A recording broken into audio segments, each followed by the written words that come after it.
Przez prawie 11 lat istnienia FNAF wydarzyło się mnóstwo momentów, które miały większy lub mniejszy wpływ na serię. Dziś skupimy się na tych, które miały naprawdę ogromne znaczenie. W tym filmie zaprezentujemy 5 najważniejszych wydarzeń, które zmieniły FNAF na zawsze. Tak, dobrze słyszycie. Zaprezentujemy, bo w dzisiejszym odcinku gościnnie pojawił się Fagon. Jeśli jeszcze nie subskrybujecie jego kanału, to koniecznie wpadnijcie i zostawcie suba, naprawdę warto. A teraz, bez zbędnego gadania, zapraszam na seans. Zapraszamy. Na numerze 5 umieściliśmy wspólnie coś, bez czego nie można przejść obojętnie. Security Breach. Ta gra była dla serii czymś zupełnie nowym, ponieważ Scott zdecydował się na otwarty świat i rozgrywkę 3D, co było ogromnym krokiem naprzód. Zamiast klasycznego zamkniętego środowiska, gracze dostali rozbudowaną mapę, po której mogli swobodnie się poruszać, co sprawiło, że gra poczuła się o wiele bardziej dynamiczna i nowoczesna. Jednak jak to często bywa z tak dużymi zmianami, Security Breach spotkał się z mieszanym odbiorem. Z jednej strony fani byli podekscytowani nowym podejściem do serii. W końcu FNAF w otwartym świecie z nowymi mechanikami, takimi jak interakcje z postaciami 3D, a nie prerenderowanymi postaciami 2D, czy pościgami w ogromnych lokacjach. Co prawda nie wyszło to jakoś niesamowicie. Ile razy się jeszcze kurwa tepniesz? Siedź na miejscu, ja pierdolę! Niestety, gra miała także sporo problemów technicznych i bugów, które nie dały się nie zauważyć. Because that's... Yeah, it's fine. Ah! Open? No? Oh, I only had a little... What? Oh. We're gonna go down to parts and services, and I'm gonna shove a beak inside of you, and you are going to be able to talk better. Did you hate the idea that much? Wiele osób narzekało na braki w optymalizacji, a także na niektóre mechaniki, które wydawały się niedopracowane. Not saying I'm not confused right now, and also it looks like my computer's running like poop. Maybe that ray tracing was a little too much. Oh God, help me! I'm trapped in the 2 frame per second universe. Ray tracing, please.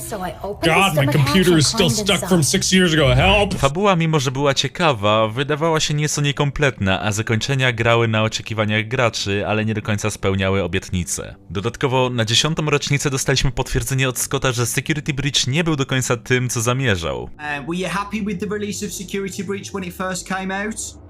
Security Breach, there's a really big story behind that, and I had a specific story for this in mind.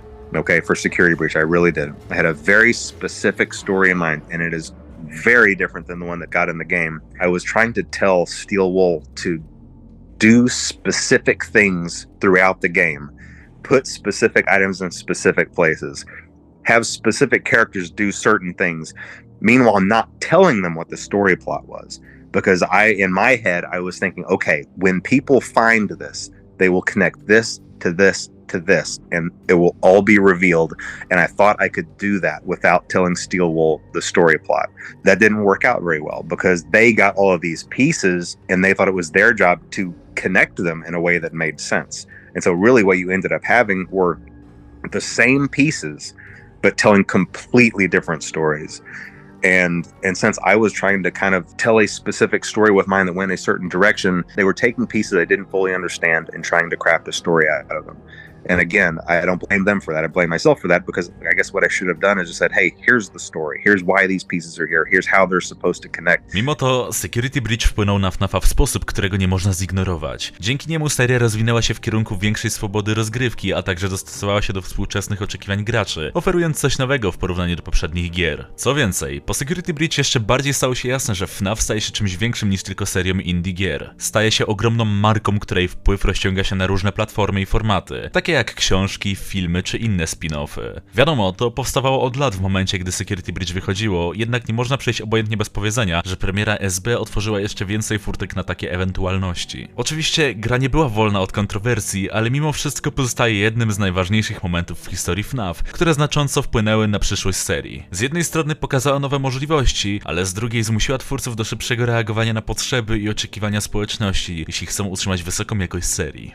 Drugim najważniejszym momentem dla serii było zdecydowanie eksperymentowanie Scotta. I co mam przez to na myśli? Otwarcie się przez niego na dużo innych możliwości niż tylko gry point and click z podobną zasadą. Dzięki temu FNAF jest teraz aż tak rozległą franczyzą. Ale po kolei. 7 kwietnia 2015 w moje urodziny zapowiedziany został film Five Nights at Freddy's. Wtedy miał być stworzony jeszcze przez Warner Bros. Był to ogromny krok dla Scotta, który z twórcy małych gierek nagle mógł zostać właścicielem jednej z najbardziej ikonicznych marek horrorowych na świecie. Film oczywiście nie wyszedł tak szybko, jak się tego spodziewaliśmy, lecz był zdecydowanie dużym i odważnym krokiem, jaki jaki twórca podjął dzięki nagłej, ogromnej popularności swojej serii. Następnym dużym krokiem dla FNAF było zapowiedzenie FNAF World. Zgadza się. Był to pierwszy spin-off, jaki rozpoczął nie tylko trend na bekowe gry FNAF, ale również ogólnie opowiadanie historii w inny sposób, niż jaki zaprezentowały nam 4 pierwsze gry. W tamtym czasie było to ogromnym zaskoczeniem, bo była to pierwsza gra w takim stylu. Aktualnie jesteśmy przyzwyczajeni do bardziej luźnych gier FNAF, gdyż dostaliśmy Freddy in Space 2, Fury's Rage, Chica in Space oraz Help Wanted 2. Kto wie, może jeszcze FNAF World 2 w przyszłości. A no i nie zapominajmy o Tycoonie we FNAFie 6, który osobiście jest moją ulubioną, przyjemną grą, a raczej segmentem z FNAF. Scott decyzją o stworzeniu FNAF World wypłynął na niepewne wody i niestety nie spotkał się z przychylnym odzewem fanów. Na szczęście teraz World jest bardzo doceniany i można odnieść wrażenie, że sam Scott mniej go już nienawidzi. W grudniu 2015 roku zapowiedziana została również książka FNAF, początkowo pod tytułem The Untold Story. Szybko zostało to jednak zmienione na Silver Eyes. Co zabawne, wszyscy wtedy myśleli, że opowie ona całą fabułę FNAF. Wyszło parę dni po teaserach na Scott Games, a swoje nowe wydanie miała parę miesięcy później.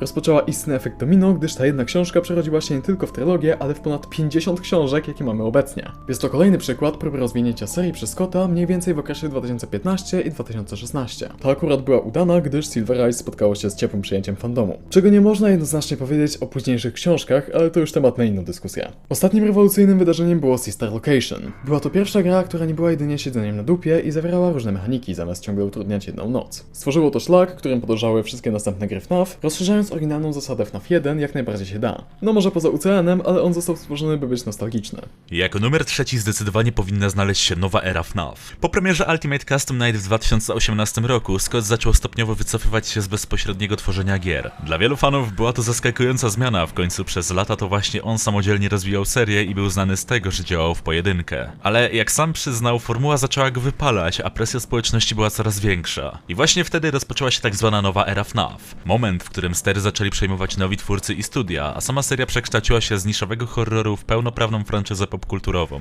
Era ta szerzej jest znana jako Cooperative Era. I jednym z najważniejszych kroków w tym kierunku była współpraca ze Steelwool Studios. To oni przejęli odpowiedzialność za tworzenie gier głównej linii, zaczynając od Help Wanted, a później także Security Breach, Help Wanted 2 i nadchodzącego Secret of the Mimic. Już samo Help Wanted było sporym eksperymentem. Gra w VR w świetny sposób zintegrowała stare mechaniki z nowoczesną technologią. Dla wielu była to odświeżająca i pełna nostalgii produkcja, która pokazała, że FNAF może się rozwijać bez całkowitego porzucania swoich korzeni. A co najważniejsze, to właśnie Steelwool zaczęło budować spójną narrację nowego kanonu, który łączył starsze gry z nowym podejściem do opowiadania historii. To ich gry wprowadziły nas w nową fabułę, gdzie to od Help Wanted jesteśmy w stanie obserwować poczynienia całkiem nowych postaci, w tym nowego głównego antagonistę, Mimika. Równolegle Illumix zajęło się rynkiem mobilnym, tworząc FNAF AR Special Delivery. Pomysł był ambitny, połączenie rozszerzonej rzeczywistości z klasycznym klimatem FNAF. Gra początkowo miała spory rozgłos i dużą bazę graczy, ale z czasem popadła w stagnację z powodu braku aktualizacji, problemów technicznych i, nie da się ukryć, nie do końca przemyślanej monetyzacji. Mimo to Special Delivery udowodniło, że FNAF może wyjść poza swoją klasyczną formułę również na urządzeniach mobilnych. Sam koncept animatroników chodzących po twoim pokoju był czymś nowym i robił wrażenie. Jak to się skończyło, wszyscy niestety wiemy. Jednak nie da im się odmówić tego, że FNAF AR na początku było czymś, co budziło ogromne emocje. W tle pojawiły się też mniejsze projekty, jak choćby współpraca z Mega Cat Studios, którzy stworzyli FNAF Into the Pit, retrogrę nawiązującą do książek z serii Fazbear Frights. To również pokazuje, że nowa era to nie tylko wielkie tytuły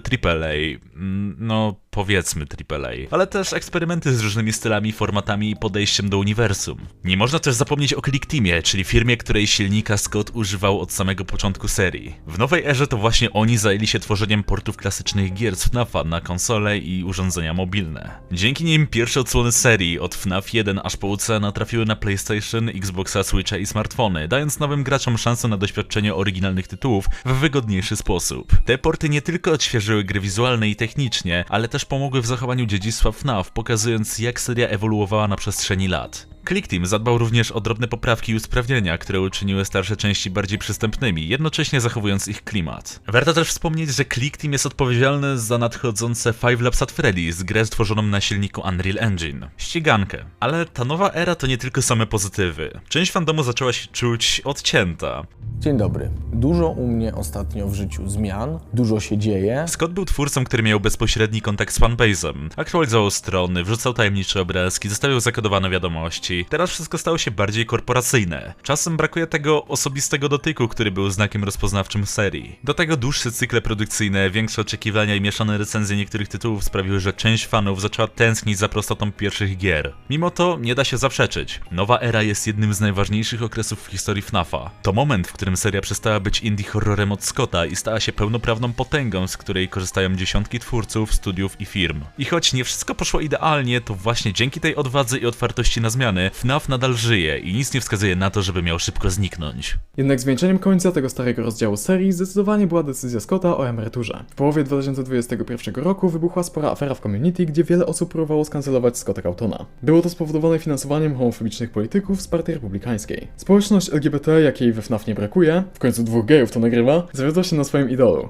Nie wszyscy chcieli usunąć go z internetu, ale był to jednak na tyle znaczący ruch, by Scott odpowiedział na Reddicie na wszystkie oskarżenia. Powiedział, że wierzy w równość i nie finansował tych polityków ze swojej nienawiści do różnych grup. Wydaje się to faktycznie prawdą, gdyż wpłacał on również dużo pieniędzy na pomoc społeczności LGBT. Generalnie po jego oświadczeniu wiele ludzi, jacy wcześniej byli na niego źli, zmienili o nim zdanie. A ci, którzy nie mieli do niego żalu, tym bardziej go wspierali. Mniej więcej w tym samym czasie na Scott Games pojawił się ostatni obrazek w historii tej strony. Scott ogłosił w nim w skrócie, że przechodzi na emeryturę, a serię przekaże w inne ręce. Zdecydował tak, bo tęsknił za robieniem gier dla zabawy i swoich dzieci. Od razu ludzie zaczęli się zastanawiać, kto przejmie tę franczyzę. Jednak jesteśmy już 4 lata później i Scott dalej nią kieruje. Dodatkowo nie zapowiada się, by cokolwiek się w tej kwestii zmieniło. To o co chodzi z tą emeryturą? Z naszej perspektywy jedyne co się zmieniło to to, że Scott przestał udzielać się na Reddicie i nie dostajemy już teaserów na Scott Games. Ubolewam nad tymi rzeczami bardzo. FNAF na pewno nie jest już taki sam, bez teaserów w starym stylu, no ale nic się nie da zrobić. Czuję kopium, że Steelwood w końcu ogarnie, że taki marketing to to, czego ten fandom potrzebuje. Lecz za kulisami wydaje się, że Scott też mniej ingeruje już w proces tworzenia gier. Z tego co mówił o procesie tworzenia Into the Pit, to patrzył jak ta gra się rozwija co parę miesięcy. Nie był aktywnie zaangażowany w development. Raczej nie jest to powód do zmartwień, ale FNAF i fandom bez takiego dużego wkładu tego, który to rozpoczął, zdecydowanie nie jest już taki sam. Nawet jak FNAF SB czy Special Delivery były reklamowane, to był inny vibe niż teraz, no nie? Hello everybody, my name is Markiplier and welcome to Five Nights at Freddy's, an indie horror game that you guys... Gdy pierwszy raz cały świat usłyszał te słowa, nie miał pojęcia, że za chwilę zacznie się coś, co zmieni całe oblicze horrorów w grach. Jednak zacznijmy od początku. Zaczęło się od porażki. Przed FNAF-em Scott Cawthon tworzył różne gry chrześcijańskie i niezależne projekty, które nie odnosiły większego sukcesu. Jedną z jego ostatnich gier przed FNAF-em było Cheaper & Son Slumber Co., które została bardzo negatywnie przyjęte przez graczy. Krytycy zarzucili jej, że postacie wyglądają jak przerażające animatroniki z horroru. To właśnie te opinie zainspirowały Scotta do pójścia w zupełnie innym kierunku. Zamiast próbować być bardziej przyjaznym, postanowił wykorzystać tę niechcianą cechę na swoją korzyść. W ten sposób narodził się pomysł na Five Nights at Freddy's. Gra miała swoją premierę 8 sierpnia 2014 roku. Z początku wyglądała jak typowy niszowy indyk. Prosta mechanika, statyczne kamery, dziwne postacie i bardzo ograniczony gameplay. Ale to, co wyróżniało FNAF, to atmosfera. Gracze byli dosłownie przykuci do jednego miejsca, biura, i musieli obserwować kamery, zarządzać drzwiami i oszczędzać prąd, podczas gdy przerażające animatroniki zbliżały się z nocy po noc. Element zaskoczenia, dźwiękowy design i klimat niepokoju sprawiły, że gra miała w sobie coś wyjątkowego. Prawdziwy wybuch popularności nastąpił jednak dzięki YouTube'owi. Markiplier opublikował serię z FNAF już w sierpniu 2014, nazywając grę najstraszniejszą, w jaką kiedykolwiek grał. Szybko dołączyli inni twórcy: Jacksepticeye, PewDiePie, 8-Bit Ryan, a nawet Game Fury, który rozpoczął jedną z największych i najbardziej wpływowych serii teorii w historii kanału. Oh god, shut the doors, shut the doors, shut the doors.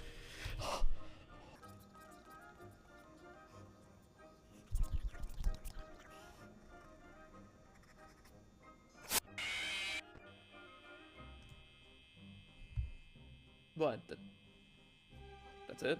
Te filmy wyniosły FNAF-a na zupełnie inny poziom. Widzowie masowo przychodzili, by oglądać reakcje na jumpscary, a także, co ciekawe, by słuchać spekulacji na temat ukrytej fabuły. Scott doskonale wiedział, że trafił na coś wielkiego. W mniej niż rok wypuścił aż 4 gry: FNAF 1, 2, 3 i 4. Każda z nich z nowymi mechanikami, twistami fabularnymi i masą ukrytych detali, które tylko rozbudzały ciekawość graczy. Fani analizowali każdy piksel, każdy dźwięk, każdy plik w grze, by odkryć, co się wydarzyło w pizzerii Freddy'ego. Tym sposobem FNAF nie był już tylko horrorem. Stał się interaktywną zagadką, wspólnym dochodzeniem, w którym każdy chciał uczestniczyć. I choć wszystko zaczęło się za granicą, bardzo szybko dotarło też do Polski. FNAF zdobył u nas olbrzymią popularność, nie tylko dzięki zagranicznym youtuberom, ale też rodzimym twórcom, takim jak Mandzio czy Eleven, którzy zaczęli robić gameplaye, teorie, animacje, a nawet piosenki. Polska społeczność FNAF-a rosła błyskawicznie. Dla wielu młodszych graczy była to pierwsza seria, która naprawdę ich wciągnęła, a dla tych starszych pierwszy kontakt z czymś, co tak umiejętnie łączyło gameplay z narracją i tajemnicą.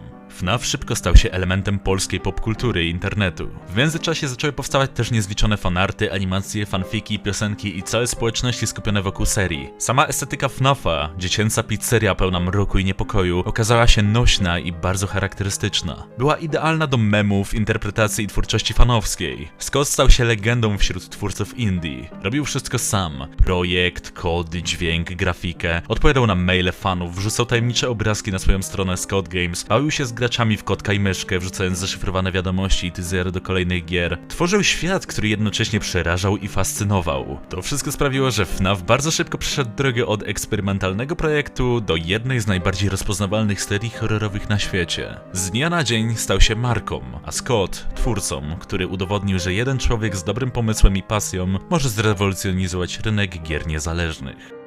Na przestrzeni lat Five Nights at Freddy's przeszło ogromną ewolucję. Z prostej, ale przerażającej gry zyskało status kultowej serii, które nie tylko definiowały współczesne horrory, ale także stało się fundamentem dla niezliczonych teorii, filmów, książek i fanowskich dzieł. FNAF to nie tylko gry, to zjawisko, które przekroczyło granice medium, wciągając ludzi w tajemniczy, mroczny świat animatroników i ukrytych sekretów. Choć zaczynało się to od jednego indywidualnego twórcy, historia FNAF to także opowieść o społeczności, która razem z twórcą odkrywała kolejne warstwy tej historii. Dzięki pasji fanów FNAF nadal żyje i rozwija się, wprowadzając nas w nową erę, pełną nowych twórców i możliwości. Dzięki wszystkim tym, którzy nie tylko grali, ale także tworzyli, dyskutowali, analizowali i rozwijali ten świat, FNAF stał się czymś więcej niż tylko serią gier. To fenomen, który trwa do dziś. I choć mija już ponad dekada, wciąż fascynuje, przeraża i łączy.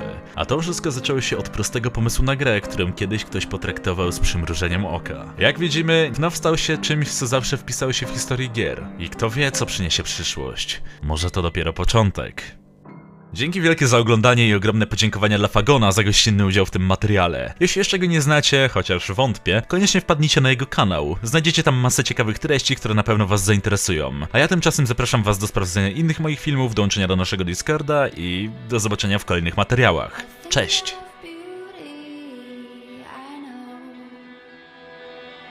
Will never fade away. What you did to me, I know. Said what you had.